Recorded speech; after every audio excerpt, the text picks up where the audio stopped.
kau memakna usul serta ungkap-ungkapannya syairah. Nomor 3, isi pokok kandungan kitab suci Al-Quran. Akidah adalah etimologi bermakna kepercayaan dan keyakinan, ibadah dan muarialah, personal hukum, sejarah dan kisah-kisah umat terdahulu, penjulukan ilmu pengetahuan dan teknologi. Saya Kela dari kelas 5A. Nama-nama kitab Allah beserta Rasul penerimanya.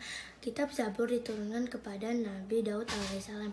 Kitab Taurat diturunkan kepada Nabi Musa alaihissalam. Kitab Injil diturunkan kepada Nabi Isa alaihissalam. Kitab Al-Quran diturunkan kepada Nabi Muhammad SAW. Nomor 2. Ciri-ciri surah Makkiyah dan ciri-ciri surat Madaniyah. Makkiyah. Ayat dan suratnya pendek-pendek, ungkapannya keras-keras, cenderung putus menyentuh hati. Banyak terdapat kesamaan bunyi. Menggunakan huruf hasan. Banyak kesamaan kepada kaum musyrik. Surah Madaniyah. Kalimatnya banyak menggunakan kata yang mendalam, kokoh dengan makna yang kuat. Banyak dijumpai seruan yang berbunyi ya ayyuhallazina amanu. Ayat Madaniyah cenderung panjang. Kalimat-kalimatnya memakna usul serta bahasa Indonesia kali ini saya akan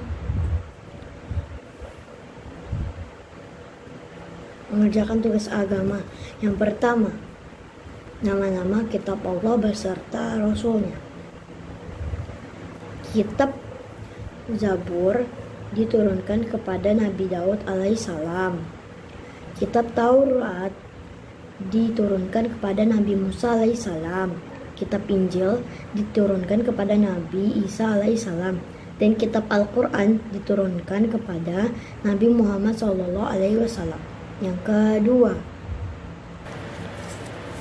Yang kedua, ciri-ciri surat Makkiyah dan ciri-ciri surat Madaniyah. Ciri-ciri surat Makkiyah. Ayat dan surahnya pendek. Yang kedua, ungkapannya keras, cenderung puitis, menyentuh hati.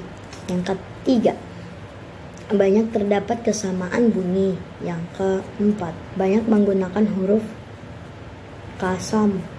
Yang kelima, banyak kecaman pada kaum musyrik. Yang kedua, ciri-ciri surat Madaniyah. Yang pertama, mengandung ketentuan-ketentuan faraid dan had.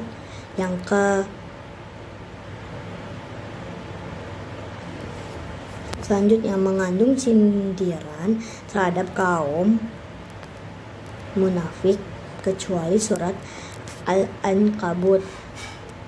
Yang ketiga, mengandung uraian tentang perdebatan dengan ahli kitab. Yang keempat, ayat-ayatnya panjang. Yang ketiga, isi pokok kandungan kitab suci Al-Quran. Al-Quran menjadi pedoman dan petunjuk utama bagi umat muslim di seluruh dunia. Karena perannya itu, Al-Quran mengandung isi pokok yang lengkap dan kompleks. Adapun isi kandungan Al-Quran terdiri dari akidah, ibadah dan muamalah, hukum, sejarah, akhlak, dan ilmu pengetahuan. Sekian dari saya. Wassalamualaikum warahmatullahi wabarakatuh. Assalamualaikum warahmatullahi warahmatullahi wabarakatuh. Nama saya Dinaria dari kelas 5A. Hari ini saya akan membuat video tentang tugas agama Islam, yaitu nama 4 kitab beserta Rasul penerimanya. Yang pertama, kitab Zabur diturunkan kepada Nabi Daud. Yang kedua, kitab Taurat diturunkan kepada Nabi Musa. Yang ketiga, kitab Injil diturunkan kepada Nabi Isa. Yang terakhir atau yang keempat adalah kitab Al-Quran diturunkan kepada Nabi Muhammad SAW. Yang kedua adalah ciri-ciri surat Makkiyah dan Madaniyah. Ciri-ciri surat Makkiyah. Surahnya menjelaskan tentang tauhid dan keimanan. Diawali dengan kata ya ayyuhan nas. Yang ketiga adalah ayatnya pendek-pendek. Ciri-ciri surat Madaniyah. Surahnya menjelaskan tentang ibadah dan hukum. Diawali dengan kata ya ayyuhallazina amanu. Ayatnya panjang-panjang. Yang terakhir atau yang ketiga adalah isi pokok kandungan kitab suci Al-Quran. Yang pertama adalah akikah, yaitu keimanan, kepercayaan, dan keyakinan. Yang kedua adalah ibadah. Yang ketiga adalah syariah, yaitu hukum dan aturan yang diterapkan oleh Allah SWT untuk manusia. Yang terakhir atau yang keempat adalah kisah-kisah Nabi dan umat terdahulu. Terima kasih. Wassalamualaikum warahmatullahi wabarakatuh.